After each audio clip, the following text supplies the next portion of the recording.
Sir, ব্যাপারটা একটু মানবিকভাবে বিবেচনা করবেন। আফটার অল আমি একজন সম্মানিত মানুষ।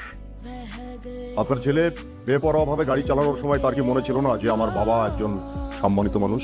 তাছাড়া আপনার ছেলে তো অ্যাক্সিডেন্ট করেছে নাকি, এবং একজন অসহায় মানুষের পা ভেঙে ফেলেছে।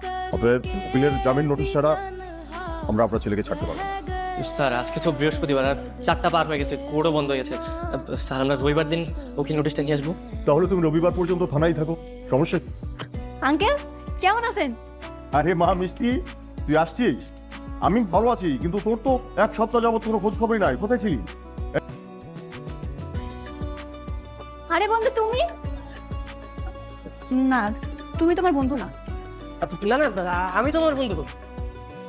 তা বুঝলাম, কিন্তু তুমি ভিতরে কি করো, কি করছো? তোর বন্ধু অ্যাক্সিডেন্ট করছে, একজন অসহায় মানুষের পায়ের উপর দিয়ে গাড়ির চাকা তুলে দিয়েছে, লোকটার অলরেডি পা ভেঙে গেছে।